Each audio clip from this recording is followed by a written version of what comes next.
kamu udah punya ini belum? Maksudnya bang, ya kayak untuk jaga diri kamu di jalan gitu, kayak gitu. Nah setelah dibacok tangan saya berdua gini, dibacok dia milih segala macam tangan. Dia tanya, terasa nggak?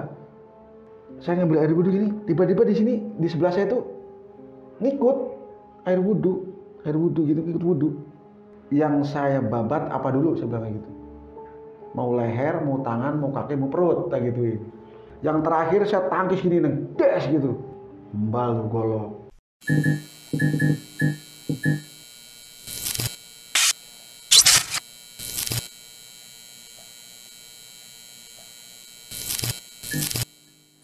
Assalamualaikum warahmatullahi wabarakatuh. Kembali lagi bersama gua Sherly di Diary Neng Sherly. Alhamdulillah kita kedatangan narasumber nih yang punya banyak cerita mistisnya. Langsung aja kita perkenalan ke narasumbernya.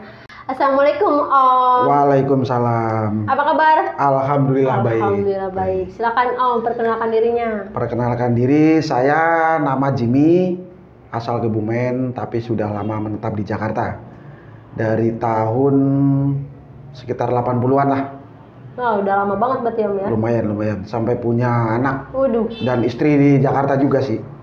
Kali ini Om mau ceritain soal apa nih? Saya mau bercerita tentang pengalaman saya pribadi nih yang pernah saya jalanin. Saya tergiur dengan ilmu kekebalan. Waduh. Jadi awal mula saya tergiur ilmu kekebalan itu pas kebetulan saya dulu itu jadi driver. Oke, di stop dulu Om ceritanya. Oke, untuk teman-teman, kali ini kita kedatangan narasumber yang mau cerita soal ilmu kekebalannya ya Om ya.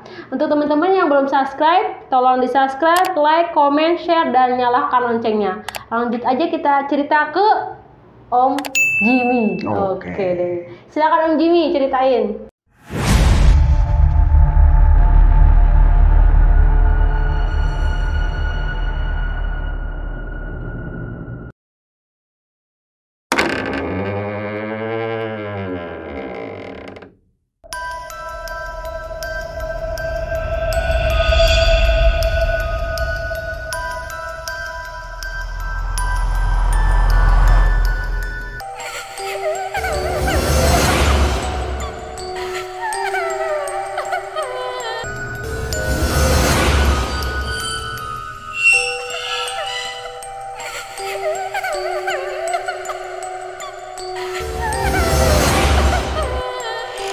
Jadi awal mula saya bukan suka ya, istilahnya kayak tergiur dengan ilmu kekebalan itu, saya waktu itu baru awal-awal kerja jadi driver.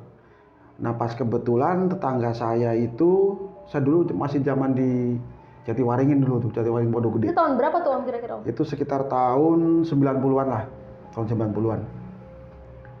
Pas waktu itu saya lagi nongkrong di depan, nah terus tiba-tiba tetangga depan kok nyamperin saya. Sebenarnya belum kenal sih, cuma dia katanya nggak punya temen juga, jadi pengen kenalan. Nah, akhirnya ngobrol.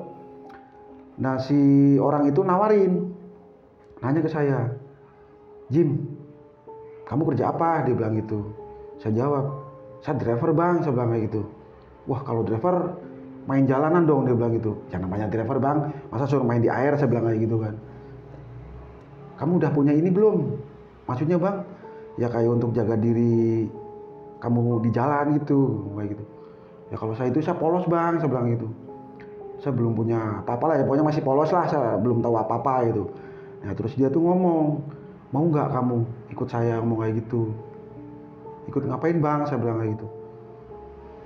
Yang ikut untuk mengisi badan kamu. Maksudnya bang diisi apaan? Saya bilang kayak gitu.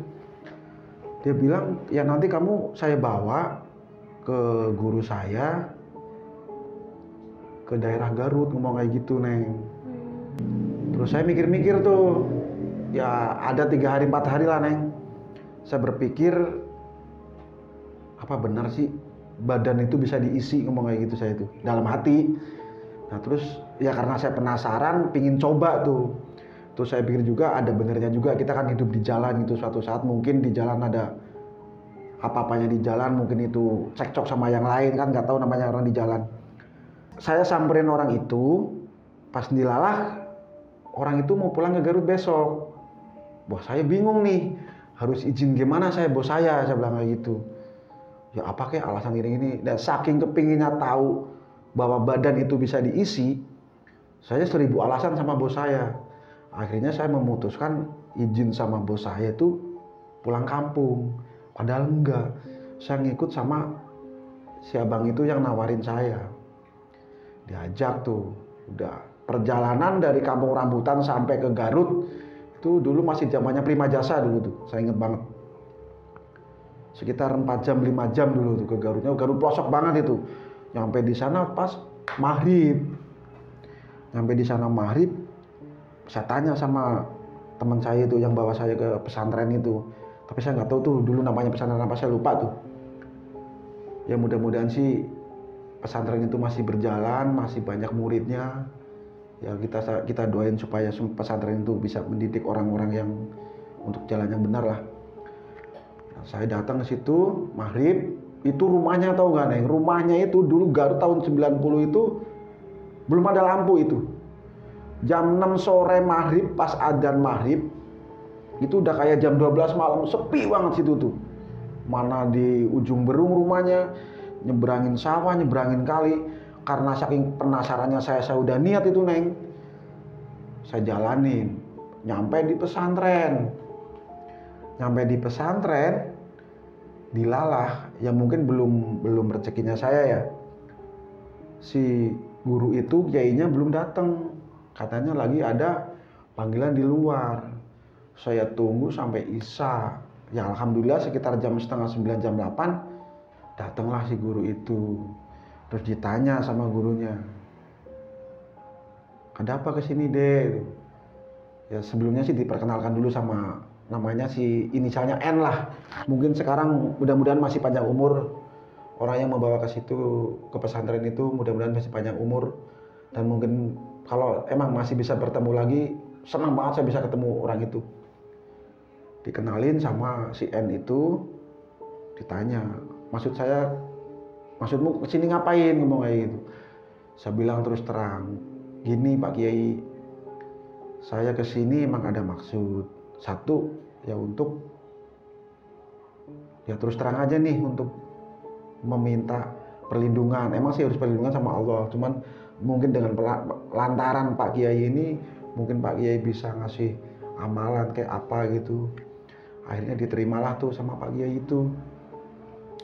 Udah kayak gitu, saya disuruh masuk kamar tuh Neng. Disuruh masuk kamar, ya sekitar seginilah ruangannya kecil tuh. Dikasih amalan, ada bacaan sekitar 7 ayat kalau nggak salah dulu tuh. Saya amalin di situ. Nah Pak Kiainya ngomong, pokoknya ini kamu ngamalin di sini, saya kasih batas waktu 1 jam 2 jam.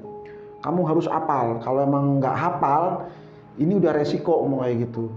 Mungkin badan kamu akan luka, kalau enggak akan ya gimana lah, soalnya nanti ada ritual-ritual tersendiri Neng. Oke lah, saya jalanin tuh, ngapalin di situ bener-bener sampai hafal. Saya sekitar ya hati penasaran juga sih, agak gimana ya, kayak rasa takut, pingin pulang, tapi saya udah niat. Saya buang tuh rasa takut, saya niat, saya mau untuk jaga diri. Akhirnya saya hafalin. Alhamdulillah nggak nyampe 1 jam saya udah hafal semua. Akhirnya dites Neng. Saya udah hafal, dites, masukin kamar lagi.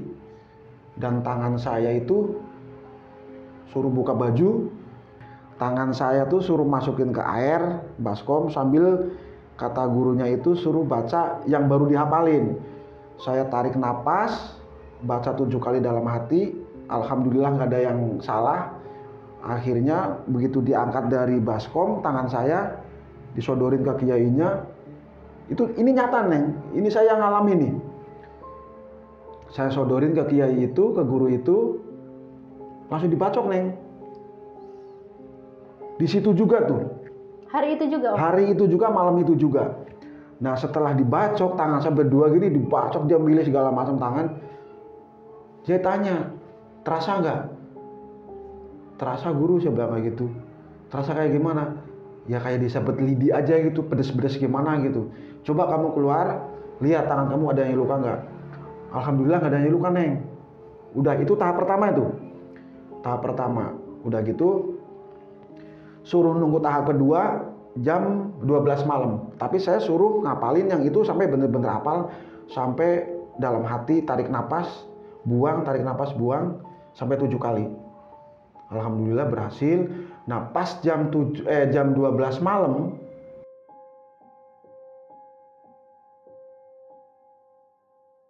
saya dipanggil, disuruh wudhu di situ tuh.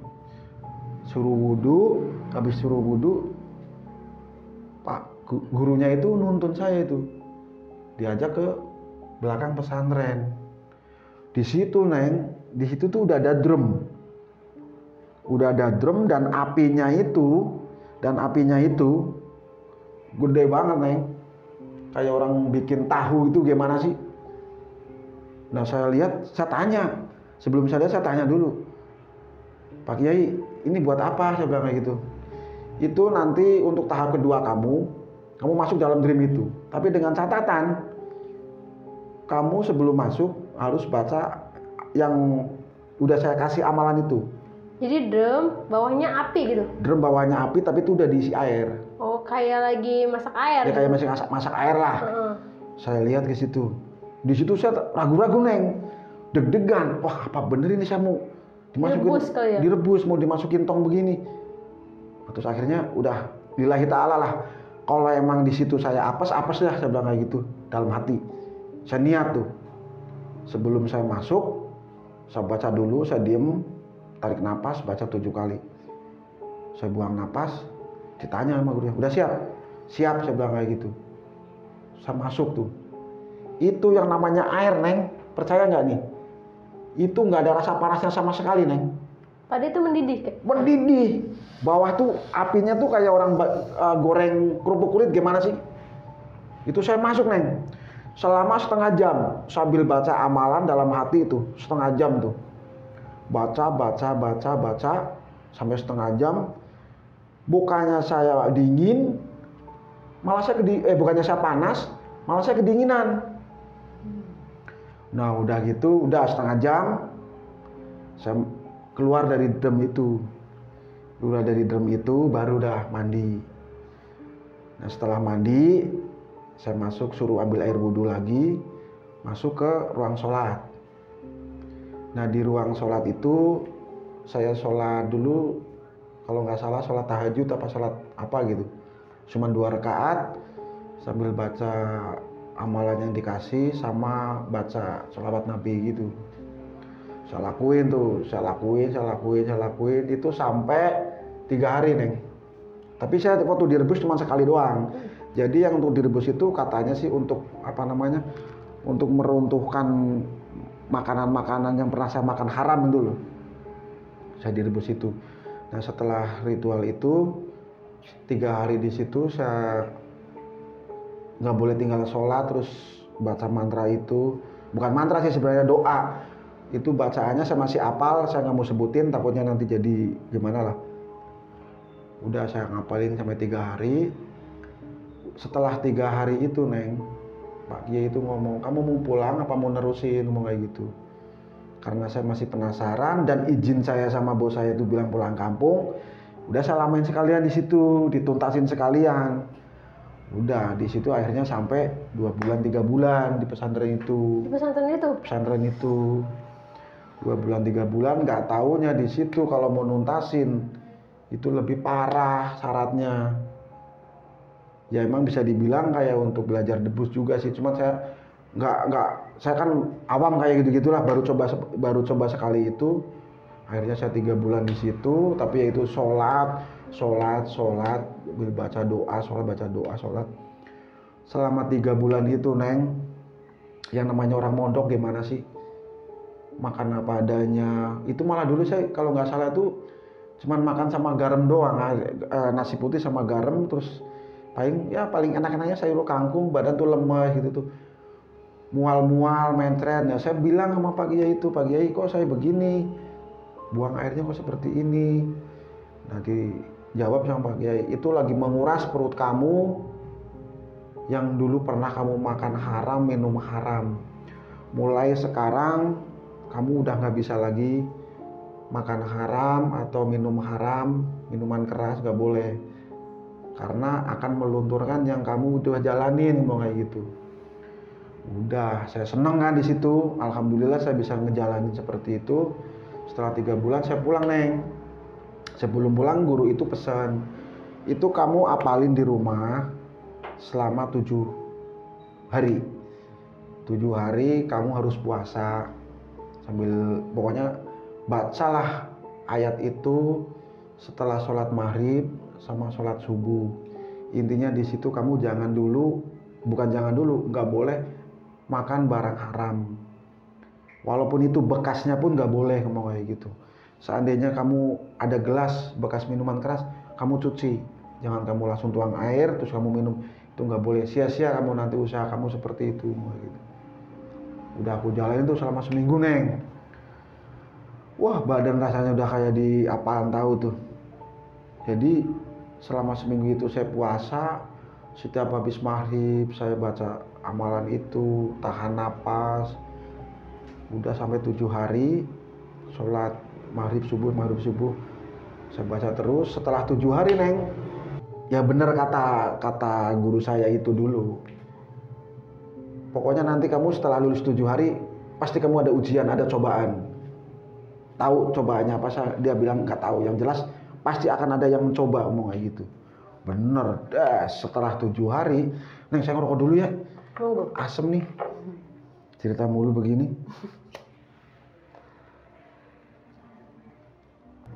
Ngopi dulu kita.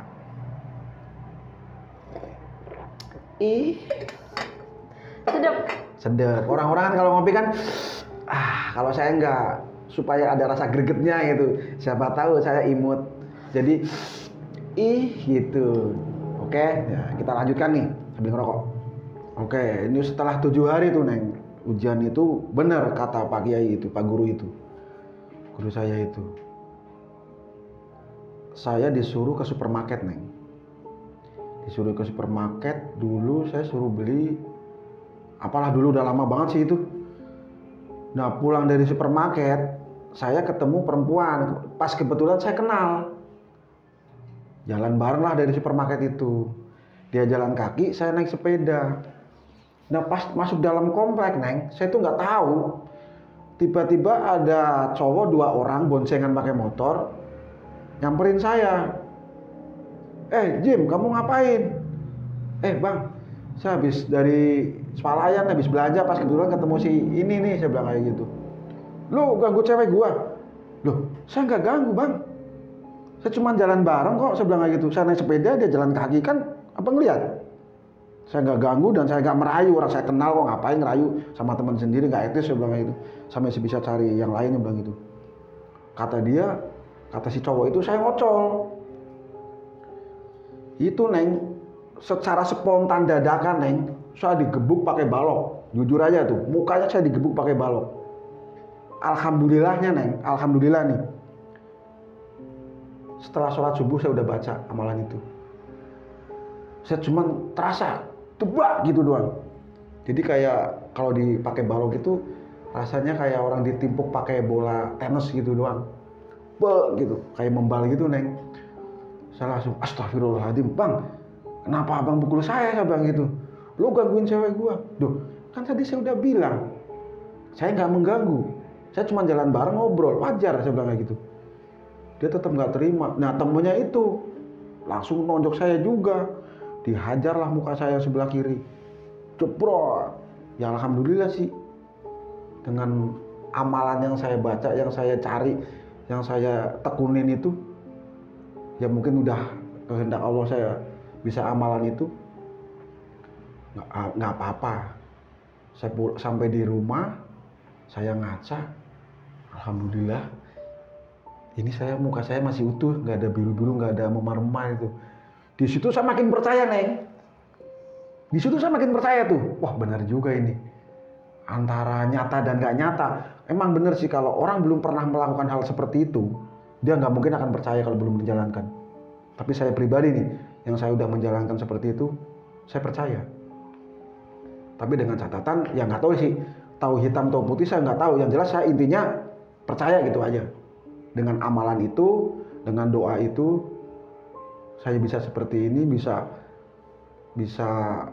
apa namanya, tahan ya, tahan pukul gitu. Itu dulu loh Neng, itu dulu. Zaman saya masih senang seperti itulah, masih bujangan gitu. Kalau untuk sekarang mungkin saya enggak. Ya emang sih saya masih hafal, amalan itu masih hafal, cuman saya akan berusaha apa adanya aja, udahlah pasrah lillahi ta'ala. Nah setelah itu Neng, saya masih kurang puas tuh.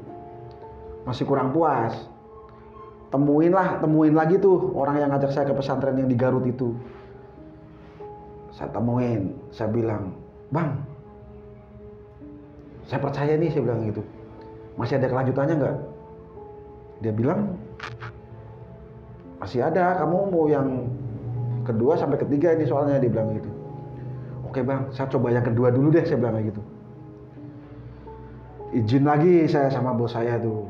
Begitu izin, kalau yang ini saya terus terang, saya mau ke Garut, ngomong kayak gitu. Ya alhamdulillah diperbolehkan sama bos saya. Ya akhirnya saya berangkat ke sana lagi, ke Garut lagi. Di situ saya ditanya yang kedua. Yang kedua lebih ekstrim lagi Neng. Yang kedua lebih ekstrim. Ya jalannya seperti itu lagi, naik bis segala macam, nyebrang. Rumahnya masih di situ aja, pesantrennya masih di situ juga. Begitu nyampe di sana, tapi ini untuk pengisian yang kedua, ini saya bukan habis maghrib, bukan habis isya segala macam. Setelah sholat tahajud, di situ saya sempat tidur. Sholat tahajud saya dibangunin sama suruh sholat tahajud dibangunin sama teman saya itu, yang muridnya situ. Bangun Jim, ngomong gitu. Saya bangun sampai air wudhu, sholat tahajud. Setelah sholat tahajud saya dipanggil sama guru itu, sama dimasukin ke kamar juga, ya seperti ritual biasa gitulah, dimasukin ke kamar. Terus saya suruh ngerendam itu. Tapi yang anehnya gini Neng, ini session yang kedua ini, cerita yang kedua saya ini, yang pertama kan saya udah dulu tuh, yang keduanya ini anehnya gini Neng. Begitu tangan saya masuk ke baskom, ini nyata dan gak nyata. Tiba-tiba Neng, si guru itu bilang, "Udah tangan kamu rendem, nanti tangan saya di atas kamu." Ngomong kayak gitu. Udah saya rendem, tangan guru saya tuh di atas. Dia nggak tahu baca apa, yang jelas saya baca yang pernah dia kasih ke saya. Soalnya dia suruh baca itu tahan napas, baca tuh tahan napas, sambil direndam tangannya tuh. Begitu guru itu udah selesai, "Udah, angkat tangan kamu." Saya juga udah baca, saya angkat tangannya Neng. Ini kisah nyata nih. Saya menjalankan, itu tiba-tiba Neng, tadinya saya tangan direndam tanpa apa-apa. Begitu saya angkat, di sebelah kiri saya itu udah ada cincin. Sebelumnya nggak pakai cincin. Sebelumnya nggak pakai cincin sama sekali. Ini saya melaksanakan loh, ini saya menjalankan. Saya tanya, "Pak Kiai, ini kok tiba-tiba ada cincin?" Saya bilang kayak gitu. "Wah, wallahualam," ngomong kayak gitu.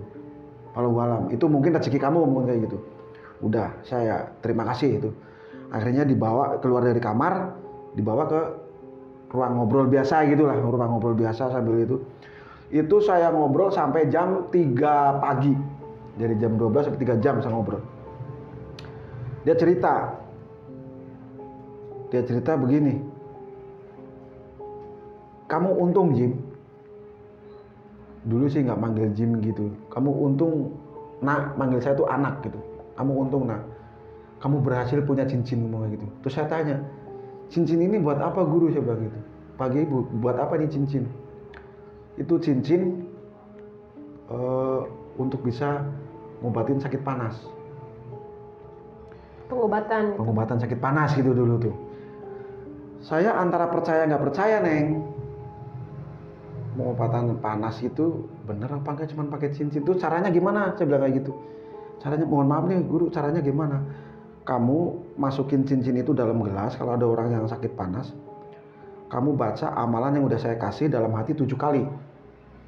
Nanti kamu tiupin ke gelas itu, terus kamu pakai lagi, ambil cincin pakai lagi. Nah nanti airnya kamu usapin ke seluruh tubuh yang si orang itu panas. Insya Allah sembuh dari panas semua gitu. Udah oke.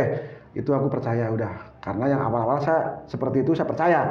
Saya jadi percaya. Udah. Setelah jam 3 ngobrolnya selesai. Suruh nunggu sampai adzan subuh, sholat subuh berjamaah. Nah habis sholat subuh, saya disuruh masuk kamar lagi nih. Disuruh masuk kamar lagi itu saya nggak tahu dah. Disuruh minum apa, saya juga nggak tahu. Saya nurut-nurut aja lah. Orang saya udah percaya. Disuruh minum sebutir, nggak tahu dah kayak segede gundu gitulah. Tapi itu bentuknya keras. Saya makan tuh 2 biji tuh. Bismillahirrahmanirrahim. Saya makan belek. Makan udah. Dilus dada saya 3 kali, udah gitu suruh baca amalan yang saya punya, yang dikasih. Udah, guru saya ngomong, udah kita santai dulu di luar. Kamu mau tanya, apa yang kamu harus ditanyakan. Saya tanya, itu sebenarnya apa sih yang saya minum 2 butir itu? Saya bilang gitu. Dia bilang itu untuk penangkal, ngomong kayak gitu. Penangkal apa guru? Ya kamu tahu sendirilah penangkal apa, ya bilang gitu. Ya guru, saya percaya ya bang, gitu. Udah. Terus saya tanya juga lagi, guru, ini seandainya saya kalau mempergunakan amalan ini harus gimana? Kalau menghadapi orang-orang yang seandainya nafsu sama saya, mau berantem sama saya gimana? Dia bilang, yang penting intinya kamu udah baca setelah maghrib sama subuh. Lebih baik lagi kamu kalau mau menghadapi orang seperti itu, kamu baca lagi juga nggak masalah, itu lebih bagus. Tahan napas, baca amalan itu. Udah, cara-caranya udah tahu. Udah Neng. Pas saya mau pulang, itu kan setelah sholat, itu kan ngobrolnya setelah sholat subuh tuh. Ngobrol-ngobrol sampai jam 6 lah itu ngobrol-ngobrol. Nah pas jam 6 itu, saya pamitan pulang. Saya pamit pulang sama guru saya itu nggak boleh. Nggak besok aja Jim, ngomong kayak gitu. Bukan Jim sih, nggak besok aja nak, dia bilang kayak gitu. Emang kenapa Pak Kiai? Ya mungkin kamu masih betah di sini, ngomong kayak gitu. Bisa ngobrol-ngobrol panjang. Apa yang nggak tahu kamu tanyakan, ngomong kayak gitu. Terus akhirnya aku di situ berubah pikiran untuk pulang ke Jakarta. Akhirnya saya nginep lagi tuh sekitar semalam. Akhirnya nginep lagi, sholat maghrib, sholat isya, suruh sholat tahajud. Itu Neng, jujur nih ya. Saya karena di situ dulu masih senang sholat tahajud, karena saya berhasil seperti itu, amalan-amalan itu. Saya sholat tahajud ngambil air wudhu tuh. Ini aku merinding nih. Ngambil air wudhu, saya keluar dari ruangan saya tidur. Saya pas mau ngambil air wudhu, di daerah Garut dulu tuh wudhunya bukan pakai pancuran loh Neng, masih pakai kayak kubahan banyak tuh. Ini saya merinding nih, demi Allah saya merinding. Lihat apa tuh? Saya pas ngambil air wudhu Neng, saya udah tambah merinding nih. Astagfirullahaladzim, beneran ini, asli aku merinding. Saya pas lagi ngambil air wudhu Neng, itu saya sendirian loh. Tiba-tiba di sebelah saya ambil, sampai sini merinding nih, demi Allah nih, anjir. Saya ngambil air wudhu gini, tiba-tiba di sini di sebelah saya tuh ngikut air wudhu gitu, ngikut wudhu. Saya ngeliat tuh, saya ngelirik begini, saya mau lari gimana, nggak lari di sebelah saya kok jadi ada orang. Sosoknya kayak gimana tuh? Berbentuk gimana ya? Jadi kayak ya bisa dibilang kalau mungkin genderuwo apa gimana gitu ya? Berbulu, hitam. Jadi hitam gede gitu, rambutnya panjang, pokoknya nggak tahu genderuwo, nggak tahu kuntilanak, nggak tahu, udah yang jelas ada di sebelah saya tuh ikut wudhu tuh. Saya di situ pingin lari tapi aduh gimana mau lari gimana ini, percuma kalau saya lari udah niat mau sholat tahajud. Akhirnya saya terusin wudhu sampai selesai wudhu, saya masuk ke musola. Di situ ada musola buat sholat. Saya sholatlah di situ tahajud 2 rakaat. pas atahiyat terakhir itu nih, pas lagi sholat atahiyat terakhir, assalamualaikum warahmatullahi wabarakatuh, pas nengok ke kiri itu bener neng, nyata itu. Apa tuh? Asli nyata, bener-bener nyata itu neng. Gak taunya apa itu neng, genderuwo. Di situ saya mau pingsan tuh, di situ saya mau pingsan tuh. Bentuknya kayak gimana tuh Om? Bentuknya itu neng ya, ini yang saya melihat nih, pas saya atahiyat awal, atahiyat akhir, pas nengok ke kanan nggak ada, pas nengok ke kiri begini, astagfirullahaladzim neng, ya Allah, itu baru tahu loh yang namanya genderuwo tuh kayak gitu tuh. Dia tuh nggak, istilahnya tuh dia tuh nggak ikut atahiyat, nggak, cuman dia tuh berdiri, gede tinggi tangannya, waduh, masya Allah, tangannya tuh ya mungkin kayak di TV-TV itu kali ya, tangannya gede-gede gitu, berbulu gitu, matanya udah kayak mata bola pingpong tuh.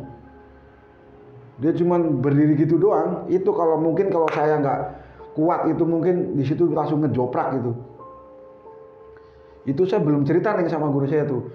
Nah setelah saya itu akhirnya dia pergi sendiri sih. Terus di sini akhirnya di situ saya zikir, saya baca amalan sampai saya bisalah gitu. Udah mulai agak siang, udah saya keluar dari musola. Di situ saya duduk di ruangan itu lagi, di ruang tamu untuk santai.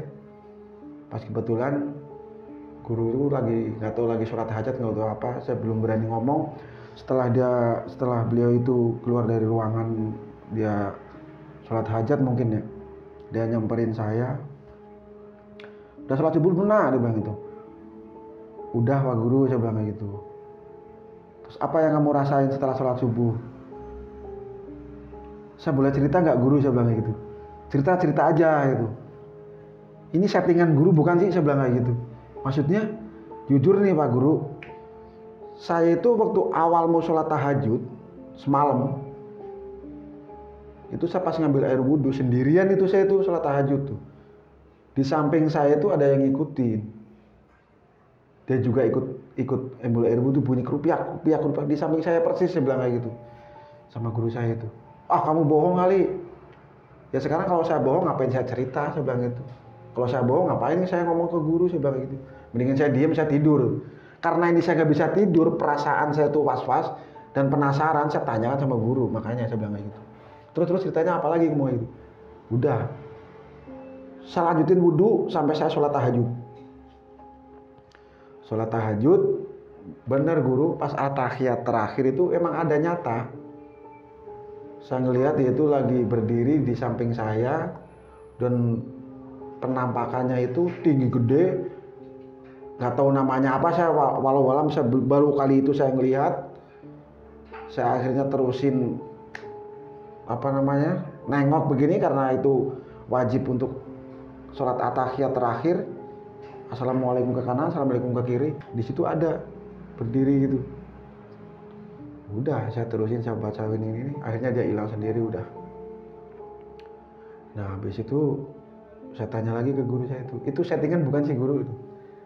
Dia bilang guru itu, yang saya maksud itu seperti itu. Nah kamu saya tahan pulang biar untuk menyaksikan bahwa alam jin itu ada, ngomong kayak gitu.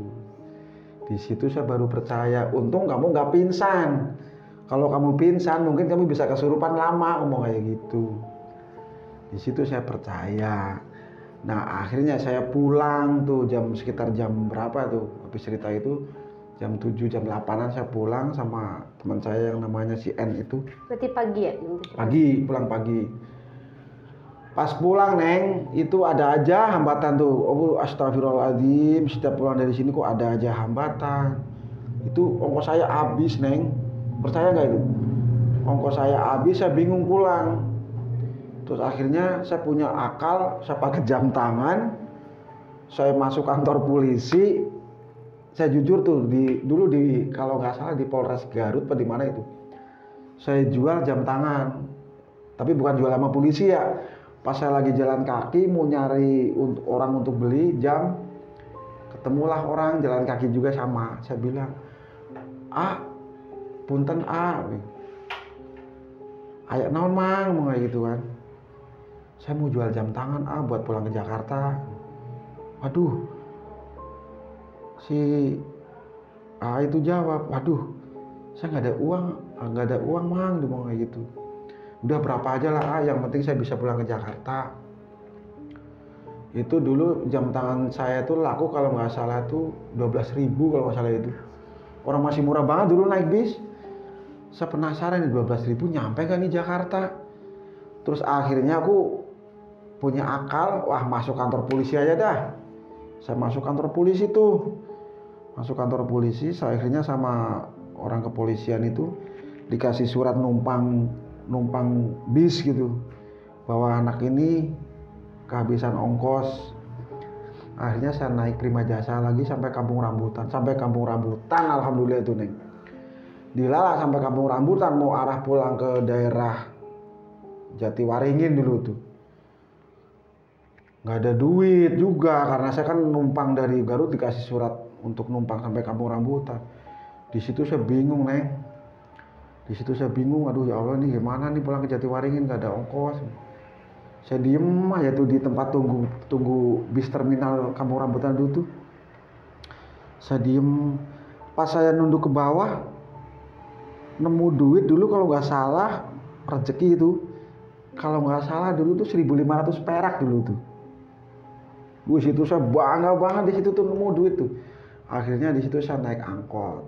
Saya ngomong sama supirnya langsung, "Bang, jujur nih, saya cuma punya uang 1.500," saya bilang kayak gitu. "Emang kamu dari mana?" "Saya dari Garut, Bang," saya bilang kayak gitu. "Ini aja saya bang, saya dari Garut ke Kampung Rambutan. Saya pakai surat ini nih." Dibaca sama supir itu. Ditumpangin sama bis Prima Jasa dulu tuh. Ya udah nggak apa-apa. 1.500. Pas mau turun Jatiwaringin dikasih uang itu nggak mau Neng. Alhamdulillahnya itu. "Udah Mas bawa aja," bilang gitu. Serius nih Mas." "Udah bawa aja nggak apa-apa." "Udah terima kasih alhamdulillah," saya bilang kayak gitu. Udah nyampe Jatiwaringin deh saya lega banget itu. Pas nyampe Jatiwaringin Neng istirahat terus mulai kerja lagi. Itu ada aja cobaan itu Neng, tapi bukan cobaan ini ya, bukan cobaan kasar ya. Kayak demin-demin kayak gitu.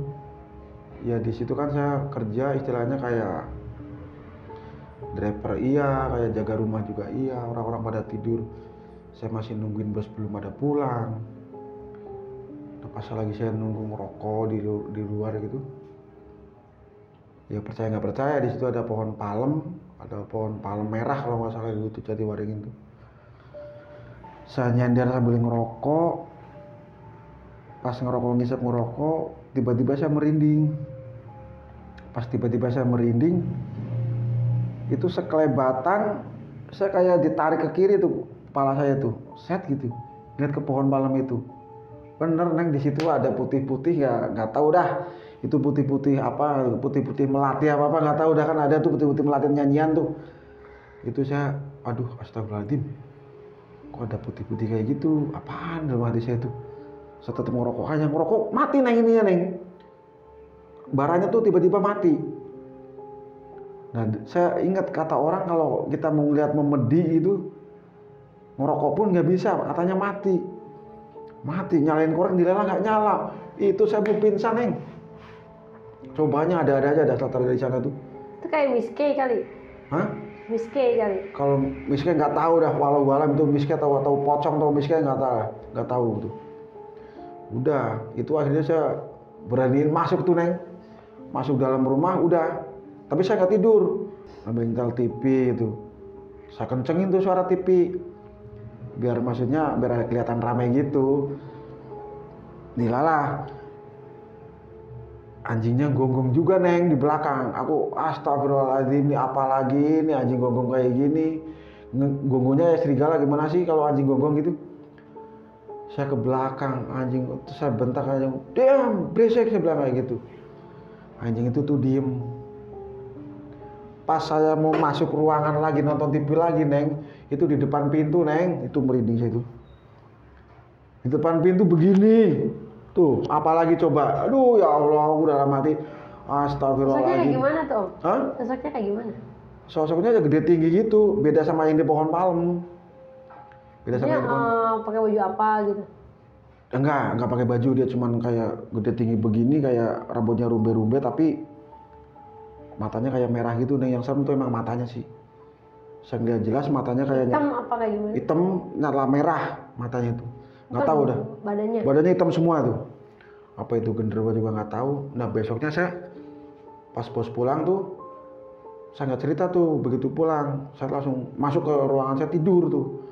Tidur, nah baru besok paginya saya baru cerita. Nggak taunya di belakang itu kan ada kolam. Nggak taunya tuh dulu kolam itu katanya Neng, kolam itu tuh bekas apa ya, ceritanya bos saya tuh. Saya cerita panjang lebar ke bos saya kan. Iya man di sini, ya Jim ngomong kayak gitu. Ya Jim di sini dulu tuh yang saya bikin kolam ikan itu dulu bekas kuburan orang keguguran kayak gitu-gitu. Di situ aku jadi mau takut saya orang kerja, nggak takut emang. Jadi saya mau ngeliat ke kolam itu udah was-was aja gitu kalau malam gitu. Tapi ya walau alam lah, saya masih punya iman gitu. Yang penting saya sholat aja, saya bilang gitu. Pas kolam itu cerita-cerita sama bosku itu, saya begitu ngeliat kolam itu kayak wah antara ini jangan-jangan malam keluar lagi. Tapi alhamdulillah nggak Neng. Udah begitu udah pagi, saya temuin si teman saya itu yang bawa saya ke Garut. Kan dia sampai tahu loh Neng. Dia sampai tahu kayak cobaan mungkin sama ya kayak saya cobaannya juga. Dia nanya ke saya, Jim gimana cobaan kamu? Maksudnya bukan cobaan kasar loh, maksudnya kayak cobaan-cobaan makhluk halus. Wah parah bang, saya jujur aja nih, saya waktu nunggu bos saya tuh di depan ada pohon palem, dikasih lihat putih-putih, nggak tahu dah itu tahu pocong tahu apa nggak tahu dah. Udah saya sampai masuk nonton TV, anjing menggonggong, terus saya nyamperin anjing, saya bentak anjingnya diem, saya masuk genderuwo apa nggak tahu udah matanya nyala merah. Saya bilang, ih kok kamu sama kayak saya cobanya kayak gitu. Aku ngomong kayak gitu si N itu ke saya, kok sama kayak gitu Jim? Ya nggak tahu saya bilang kayak gitu. Kamu baru yang kedua soalnya sih ya ngomong kayak gitu. Iya sih baru yang kedua. Terus kamu mau yang ketiga mau ngelanjutin nggak? Mau kayak gitu. Maksudnya yang ketiga ini lebih seru, sempurna kamu nanti ngomong kayak gitu. Saya mikir tuh Neng, lanjutin nggak dalam hati saya itu. Terus akhirnya saya putusin untuk lanjutin. Dibawalah ke Garut lagi. Izin lagi sama bos saya. Boleh sama bos saya izin. Di sana saya 3 hari.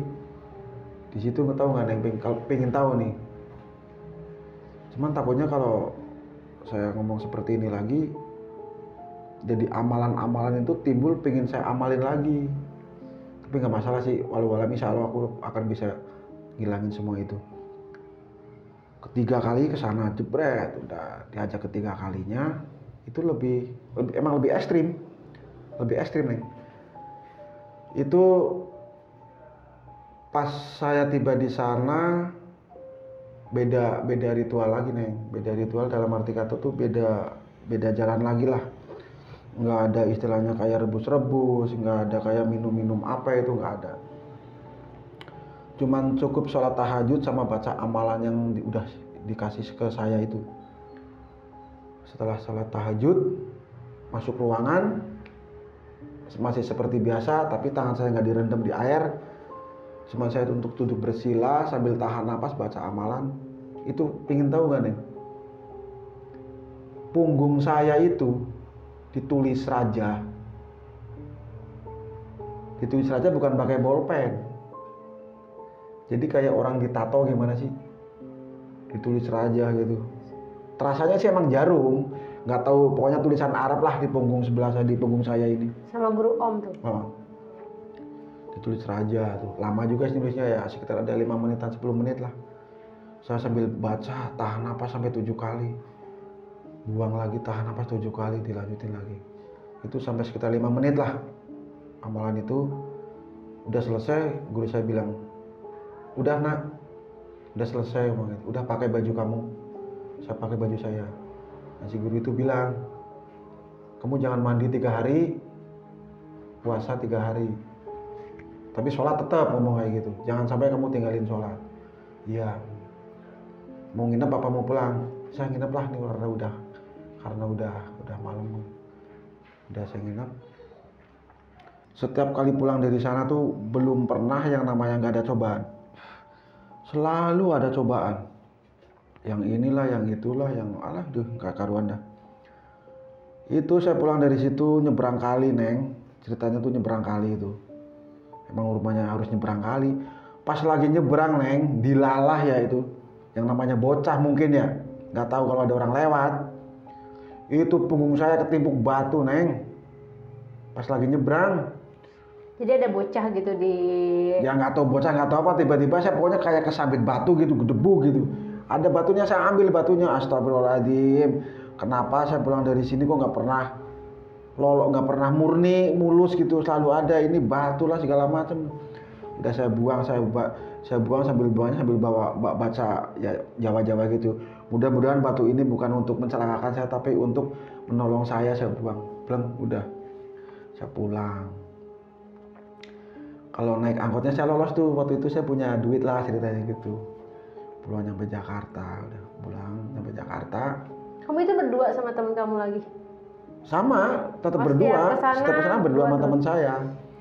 Nah, teman saya pas lagi nunggu angkot ngomong gini, Jim, kamu nanti jangan kaget ya kalau nanti nyampe Jakarta. Kan kamu ini udah yang ketiga kali nih, mungkin ada cobaan. Tapi bukan cobaan yang kayak memedi terus ini enggak. Ini cobaannya ya mungkin cobaan badan, ngomong kayak gitu. Maksudnya, Bang? Ya cobaan, ngomong kayak gitu. Udah sampai Jakarta. Tapi bener loh, Neng, omongannya si teman saya itu, si N. Begitu nyampe Jakarta, itu jarak 2 hari, teman saya tuh nyamperin, Neng. Teman saya nyamperin, namanya boleh sebut nggak sih? Mudah-mudahan dia masih hidup, mudah-mudahan dia panjang umur, mudah-mudahan dia sehat, bebas dari penyakit, bebas dari wabah. Datang ke rumah saya, Neng, ke kerjaan saya tuh, ketok-ketok gerbang. Itu sekitar jam berapa ya? Jam 8 pagi lah. Dia kok tahu-tahunya kalau saya itu dari Garut. Nah, dia ke kerjaan saya, nyamperin saya, ketemu, dia pamer ceritanya tuh, Neng. Ceritanya pamer, ngomong kayak gini ke saya. Ya nggak tahu guyon, nggak tahu apa itu. Ya kalau menurut saya sih dia nantang. Karena dia juga punya ilmu kayak gituan juga. Dia bukan punya ilmu, Neng, dia tuh punya kayak keong buntet. Itu ditunjukin ke saya. Jadi keong buntet itu bentuknya ya emang seperti keong, cuman dia tuh nggak ada lobangnya, rapet, itu namanya keong buntet. Itu masih hidup keongnya? Apa mati gitu? Keong buntet itu dia tuh terbuat dari, kalau yang saya lihat kemarin dulu sih dari kuningan. Tapi bukan sembarang orang loh yang punya seperti itu, Neng. Oh, jadi kayak jimat gitu ya? Ya kayak jimat lah, ya sebangsa jimat gitu, nggak tahu jimat nggak tahu apalah, yang jelas dia tuh punya keong keong buntet, dipamerin ke saya, ngomong gini ke saya, oke Jim, saya tahu dan ada yang cerita ke saya, kamu dari Garut, katanya kamu nyari ilmu untuk jaga diri kekebalan, ngomong kayak gitu kan. Ah, kata siapa kamu? Saya bilang kayak gitu. Ada deh yang cerita ke saya, coba buktiin ke saya, ngomong kayak gitu. Kayak gitu-gitu mah nggak boleh dipamer-pamerin, ya cukup diam aja, saya bilang kayak gitu. Ah enggak, saya pengen tahu kamu. Enggak, saya nggak mau, saya nggak punya apa-apa kok, saya bilang kayak gitu. Saya ke Garut cuma belajar ngaji, saya bilang kayak gitu, sama belajar amalan doang, bukan untuk gagah-gagahan, wah-wahan, enggak, saya bilang gitu. Ah enggak, kalau kamu emang nggak mau, berarti kamu bukan laki-laki, ngomong kayak gitu. Terserah kamu mau ngomong apa. Terus dia jawab, ah dasar lu banci, ngomong kayak gitu. Nah di situ saya naik darah tuh. Wah, saya dalam hati, ladenin nggak, ah aku niat udah ladenin, udah. Sekarang mau kamu apa, saya bilang kayak gitu. Sama si namanya Yono. Udah sekarang mau kamu apa, Yon, saya bilang gitu. Dia ngajak saya, yaudah kamu ikut saya, kemana? Ke kerjaan saya juga, mau kayak gitu. Saya samperin ke sana tuh. Pas dilalah bosnya nggak ada dia. Samperin ke sana. Di situ ada taman, ada kayak taman gitu. Saya diajak ke situ ngobrol dulu sama si Yono itu. Sebenarnya yang kamu cari itu apa sih? Jim ngomong kayak gitu ke saya itu. Ya saya cari untuk keselamatan saya lah. Makanya saya cari orang yang bisa ngasih amalan supaya saya bisa menangkis segala macam bahaya segala macam. Emang sih semua kuasa Allah, tapi kan saya mungkin dengan lantaran seperti ini saya bisa untuk menghindar seperti itu. Coba dong buktiin ke saya gitu. Kalau kamu memang punya istilahnya kayak kekebalan ngomong kayak gitu. Ya udah. Sekarang saya dulu apa kamu dulu, saya bilang kayak gitu. Enaknya saya dulu deh, saya bilang kayak gitu. Enaknya saya dulu nih. Biar kamu puas, biar kamu tahu. Ini maaf kata nih, saya bukan pamer ya Yon, saya bilang kayak gitu. Karena kamu maksa, saya dalam keadaan terdesak. Saya harus ngeladenin kamu, ya oke lah. Sekarang apa yang ada di rumahmu, rumah bos kamu, ambil, saya bilang kayak gitu. Maksudnya ngomong kayak gitu si Yono tuh. Ya maksud saya tuh kayak pisau, kayak golok, kayak samurai. Ambil, saya bilang kayak gitu. Mana yang tajam ambil, saya bilang kayak gitu. Nanti di situ kita perhitungan, saya dulu apa kamu dulu. Ini serius semua kayak gitu. Loh, kamu kan tadi yang ngomong, pengen nyoba, pengen tahu. Saya bukan pamer nih, karena kamu desak saya, bilang gitu. Diambillah sama dia tuh. Dia bukan ngambil samurai, bukan ngambil pisau dapur, dia ngambil golok. Ngambil golok, Neng. Di situ aku udah pede tuh, karena saya udah baca kan habis subuh. Udah pede tuh. Tapi sebelum dipraktekin, saya coba dulu nih. Baca dalam hati. Saya tanya, saya dulu apa kamu dulu? Saya bilang kayak gitu. Dia bingung. Kamu gak usah bingung. Kalau emang kamu dulu, yang saya babat apa dulu? Saya bilang kayak gitu. Mau leher, mau tangan, mau kaki, mau perut, kayak gituin. Ngeper dia, Neng. Yaudah, kamu dulu, Jim, ngomong gitu. Oke, kamu pilih. Mau leher, kepala, dada, perut, kaki, tangan. Dia bilang, tangan dulu. Sok, tangan. Dua-duanya pas satu. Bebas. Pak sodorin tuh, Neng, tangan saya tuh. Saya udah pede tuh. Sembari saya sodorin, saya tahan napas sambil baca. Disikat pakai golok, Neng. 3 kali, 4 kali. Mungkin dia emosi ya. Begitu tangan saya cuman gini doang. Yang terakhir saya tangkis gini, Neng. Des gitu. Jembal tuh golok. Tapi masih kepegang sama si Yono. Dia penasaran. Saya masih penasaran, Jim. Apalagi yang kamu penasarin? Leher. Oke. Sang rangkak, Neng. Ditebas leher saya pakai golok sini nih. Dengan kejadian itu, saya dalam hati gini, astagfirullahaladzim, apakah ini yang namanya pamer dalam hati saya itu? Ditebas leher saya, Neng, pakai golok kayak orang ini aja, kelapa itu. Ditebas, des 3 kali. Baru dia percaya. Terus dia ngomong ke saya, kamu mau coba saya nggak? Ngomong kayak gitu. Kalau saya mau coba kamu bisa. Cuman kamu yakin gak apa yang kamu punya? Saya bilang kayak gitu. Kamu kan tadi udah mamerin kamu butut ke saya bilang gitu. Kalau emang itu kayak butut asli, jangankan kamu ditebas. Mungkin ditembak pun kamu gak mempan, saya bilang kayak gitu. Dia mikir, Neng. Terus saya tanya, kenapa kamu diam? Kamu mikir. Kalau kamu ragu dengan barang itu, mendingan barang itu tuh buang ke septic tank, saya bilang gitu. Jamban, saya bilang kayak gitu. Ngapain kamu jauh-jauh pulang kampung cuma seperti ini, tapi kamu nggak percaya? Saya bilang kayak gitu. Percuma. Seandainya saya tebas, entah itu rambut kamu, entah itu tangan kamu, entah itu leher kamu, pasti luka. Dia penasaran sama keong itu, Neng. Masih nekat. Yaudah, Jim, coba deh. Saya juga penasaran nih, belum pernah coba. Saya coba, Neng. Kamu yakin nih sama ini? Yakin gak yakin sih, Jim, ngomong kayak gitu. Ini bukan masalah tebas menebas loh. Ini yang saya tebas ini bukan kayu, bukan batu loh. Ini yang saya tebas kulit loh, saya bilang kayak gitu. Kalau kamu emang gak percaya, mending gak usah, saya bilang kayak gitu. Udah biarin deh, coba aja ngomong kayak gitu Neng. Ya akhirnya saya coba tuh Neng, tapi saya pura-pura dalam arti kata pura-pura itu nebasnya nggak kayak orang babat gitu, cuma tak jatuhin teh di tangan gitu kayak saya itu. Dia bilang, oh ini saya nggak apa-apa Jim. Kamu tahu nggak, saya nyoba kamu itu saya tanpa sengaja, tanpa tenaga saya bilang. Saya cuma pegang, saya jatuhin biasa aja saya bilang.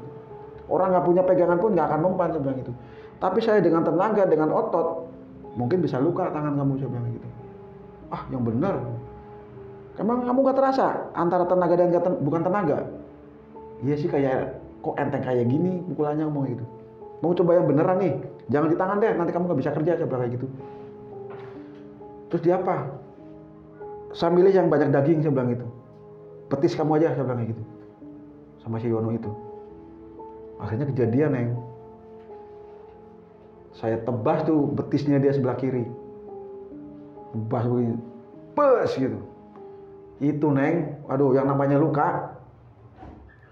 Aduh nggak bisa ngebayangin. Itu ujung-ujungnya apa Neng? Besok siangnya saya bawa ke puskesmas, dijahit 8 jahitan.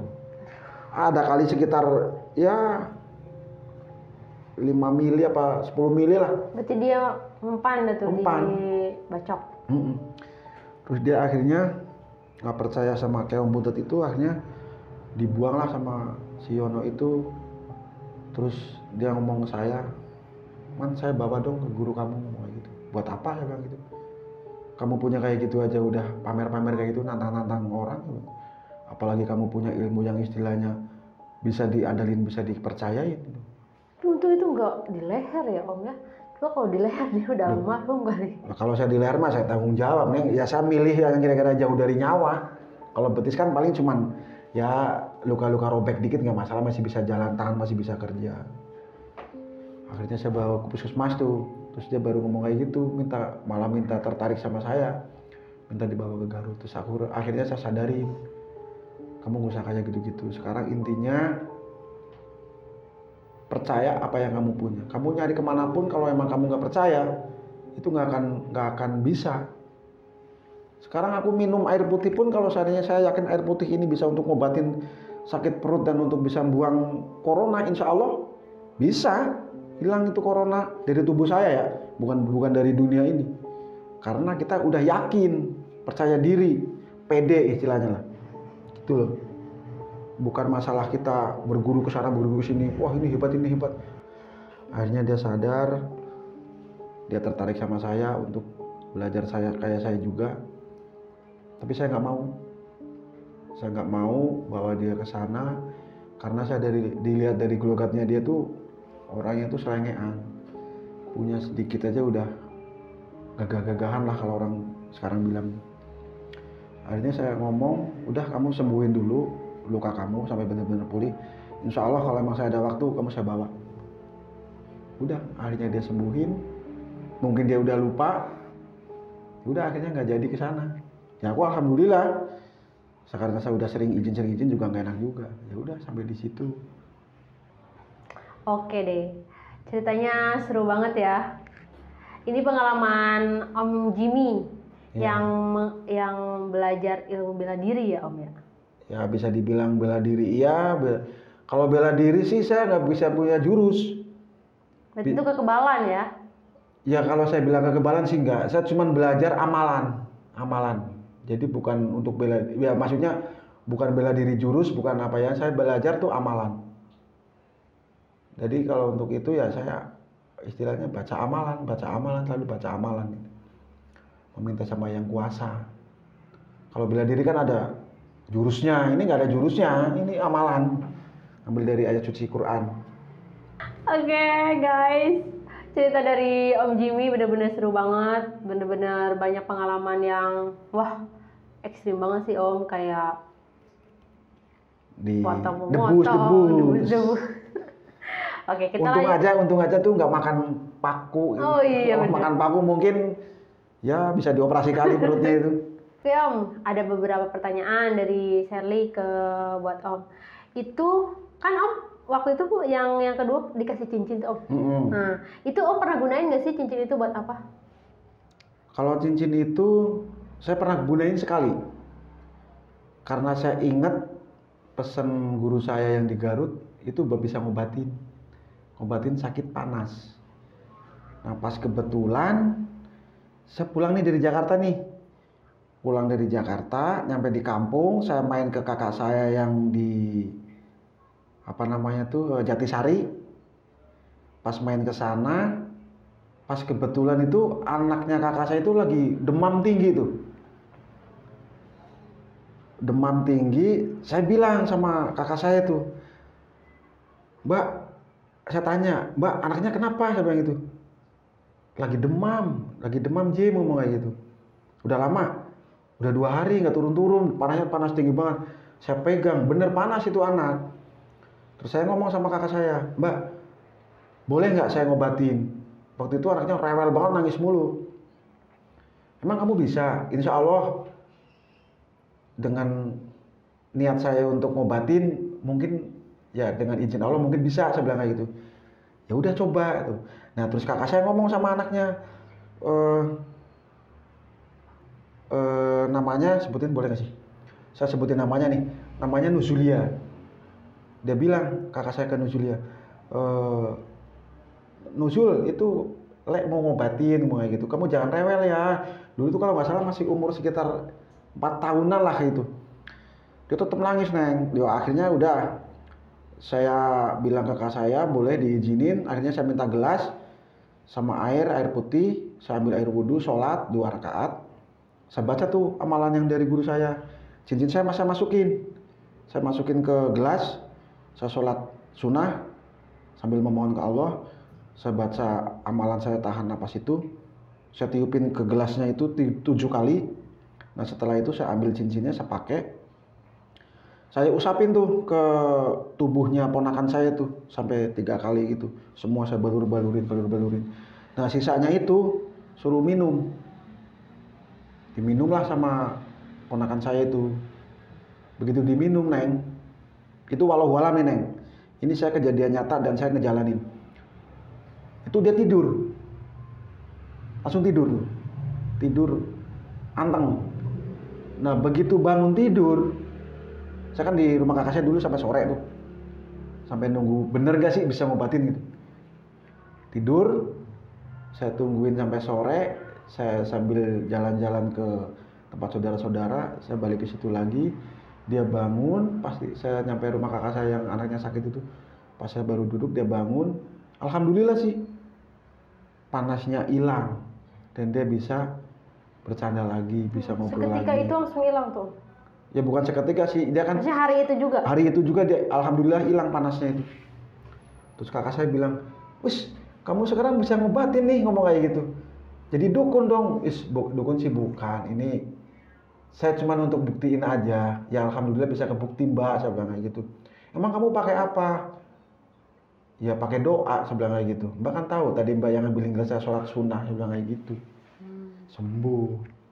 Berarti bener ada kegunaannya ya? Alhamdulillah ada kegunaannya. Kalau untuk nih Om kan udah belajar beberapa kali tuh Om untuk ilmu kekebalan. Itu ada dampak negatif nggak sih Om ke diri Om? Entah itu misalkan Om lebih emosional atau Om kayak gimana gitu dampaknya?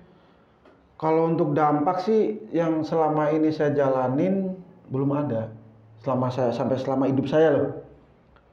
Karena ya mungkin karena itu bukan ini sih Neng, bukan harus pakai tumbal, bukan harus pakai jampe-jampe. Cuman itu kan bacaan Quran. Istilahnya kalau kita mau ngapalin ya boleh, bisa, kalau nggak diapalin ya bisa gitu.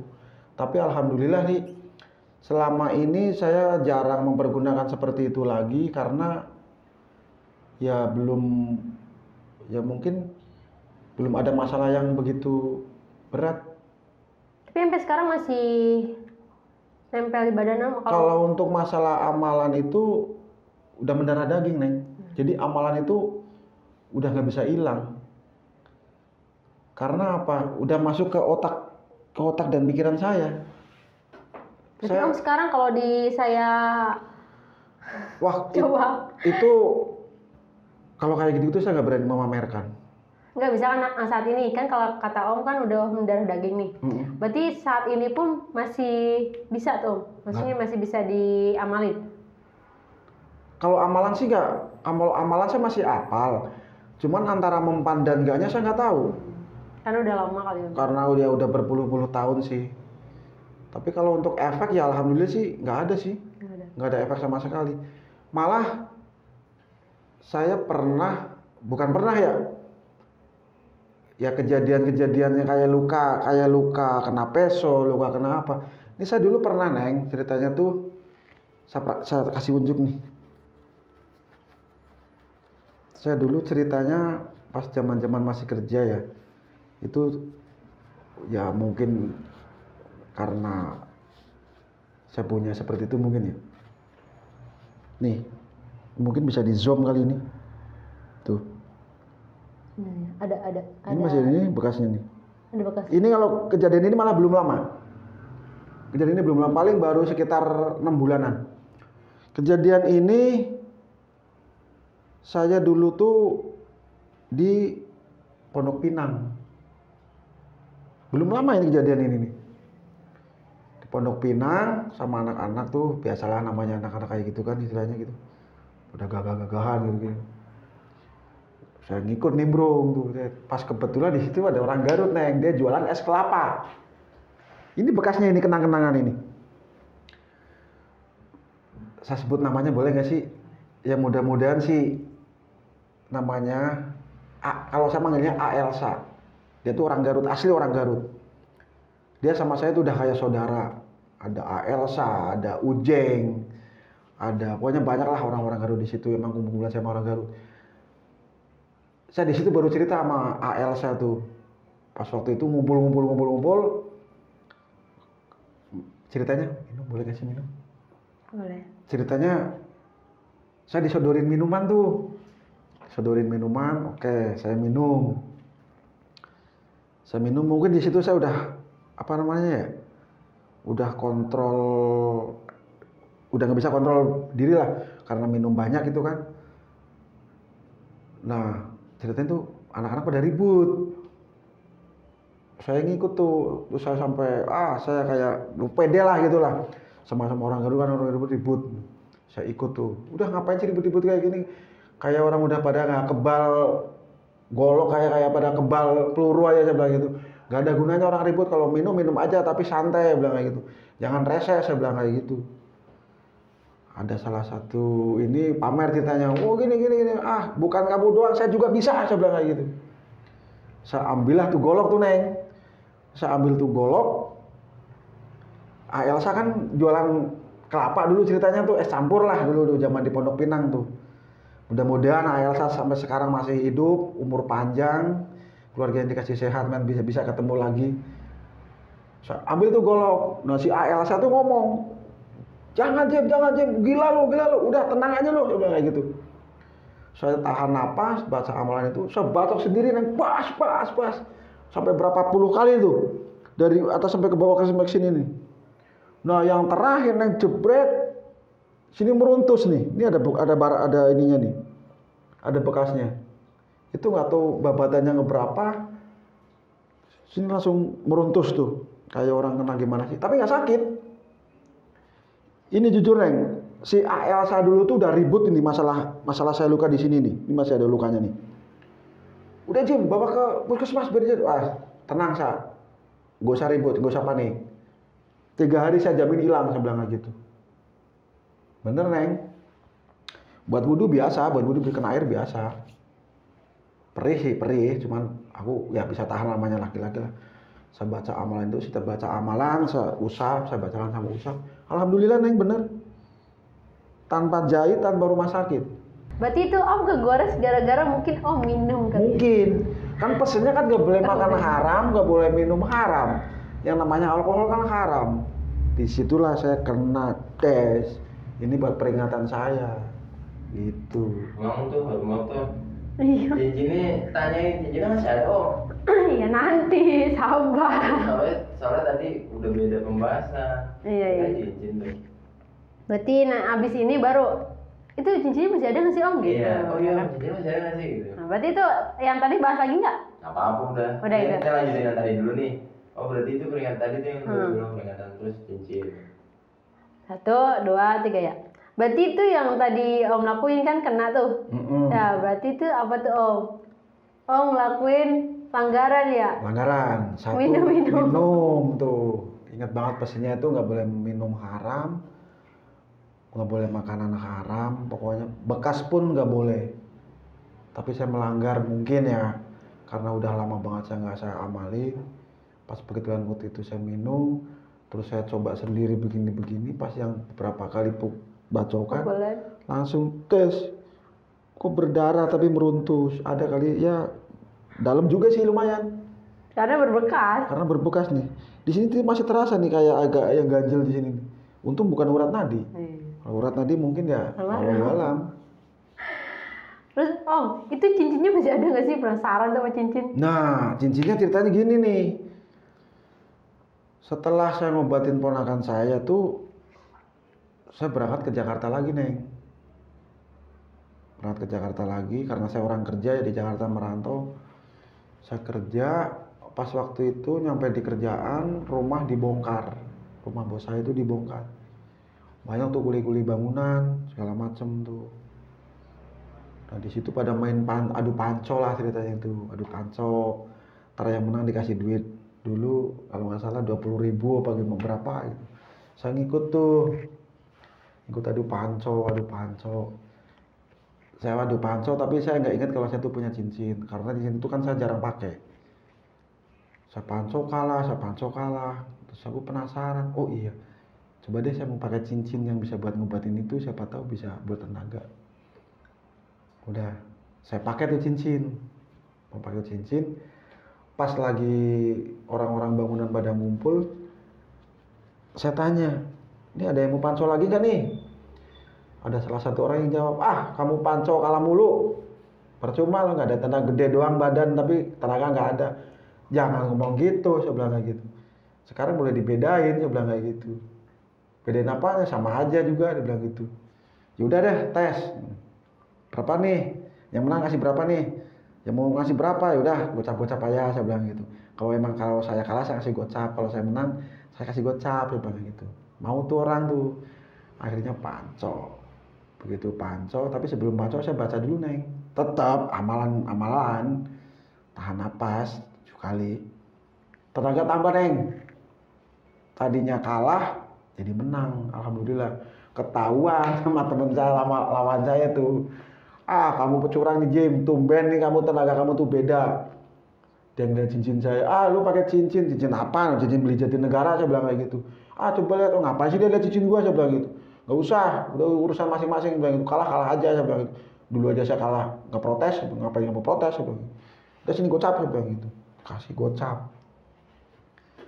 Udah, Neng, habis itu saya mandi tuh.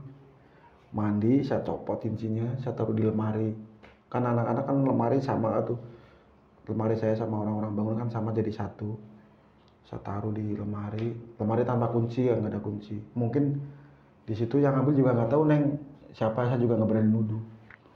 Nah habis itu pas selesai mandi, saya mau ngambil baju, loh kok cincin saya nggak ada?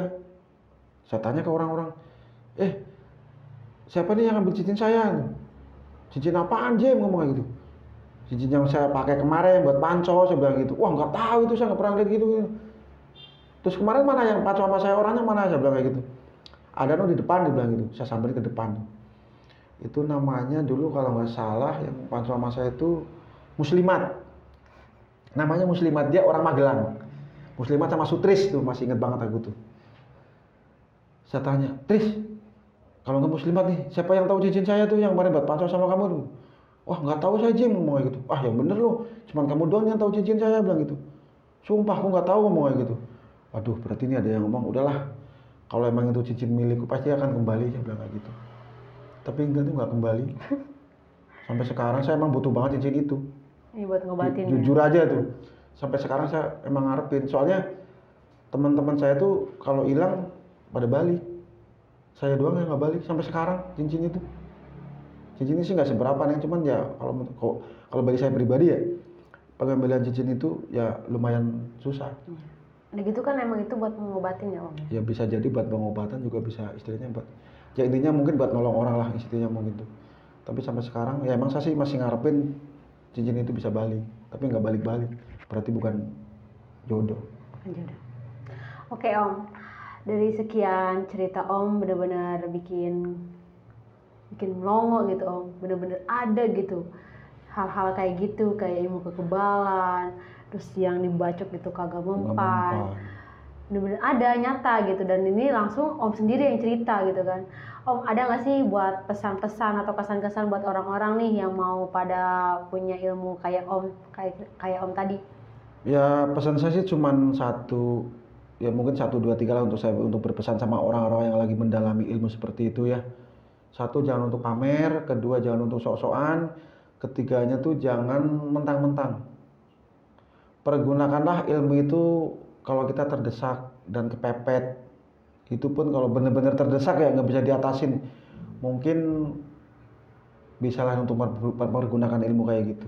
Dan nggak lupa untuk berpesan sama orang-orang sekarang mungkin yang masih seneng pada ilmu kekebalan. Boleh seperti itu, tapi ya jangan lupa sholat. Karena amalan-amalan itu kan wajib dibaca setelah sholat.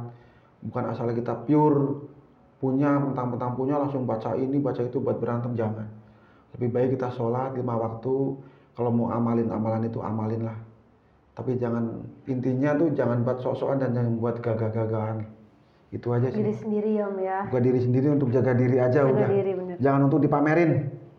Takutnya nanti kalau dipamerin ada orang yang nggak suka, tiba-tiba dia nyoba kan nggak tahu. Iya. Karena Jadi, setiap orang juga pasti ada titik kelemahannya. ada titik kelemahannya pasti. Tapi kalau untuk saya pribadi ya, saya udah nggak pernah mempergunakan seperti itu lagi. Ya karena saya mungkin udah cukup untuk membuktikan ya. Berarti ilmu-ilmu seperti itu ada. Jadi cukup tahu aja udah. Dan sekarang saya nggak pernah mempergunakan lagi. Dan nggak pernah untuk coba-coba lagi. Ya udah seperti apa adanya. Yang penting saya udah tahu udah bahwa intinya tuh ilmu itu ada, itu aja udah. Intinya itu aja sih. Oke guys, gimana ceritanya? Seru banget kan? Dan si Om ini masih punya banyak cerita, banyak banget cerita. Dan insya Allah saya akan mengundang lagi Om ke sini. Gimana Om? Mau datang lagi? Insya Allah nanti kalau emang saya ada waktu dan diberi umur panjang kesehatan ya, bisa hadir lah untuk memenuhi undangan dari Neng Sherly ya. Mudah-mudahan nanti bisa dengan adanya cerita saya mungkin follow-nya lebih banyak. Amin. Komen-komennya yang bagus-bagus. Kan nggak tahu juga namanya rezeki orang kan. Bener. Ya namanya juga usaha. Usaha. Oke teman-teman semuanya yang belum subscribe, tolong di subscribe, like, comment, share, dan nyalakan loncengnya. Dan alhamdulillah kita udah selesai untuk berbincang sama Om Jimmy yang dari Jakarta Selatan apa Jakarta mana nih Om? Jakarta Selatan. Jakarta Selatan, deket lah rumahnya. Untuk semuanya terima kasih yang udah nonton, dan mohon maaf jika ada kata-kata salah dari kita, dan mohon maaf juga kalau ada suara-suara yang mengganggu di telinga kalian karena ini masih sore dan ramai banget, jadi mohon maaf jika ada suara-suara yang kurang enak didengar. Terima kasih untuk semuanya. Assalamualaikum warahmatullahi wabarakatuh. Terima kasih Om untuk kedatangannya. Dan saya bisa ini lagi nggak? Bisa berpesan sekali aja? Boleh silakan. Nah untuk pesan saya bagi anak-anak muda, kalau punya seperti itu, janganlah buat pamer dan jangan buat sok jagoan. Cukup diri kita aja yang tahu itu. Udah pesan saya buat anak muda aja sekarang. Tuh, dengerin. Dan bagi orang yang nggak percaya karena belum pernah mencoba dan menjalani. Jadi saya nggak memaksa orang untuk percaya. Yang jelas saya percaya, saya pribadi karena saya udah menjalani. Udah itu aja.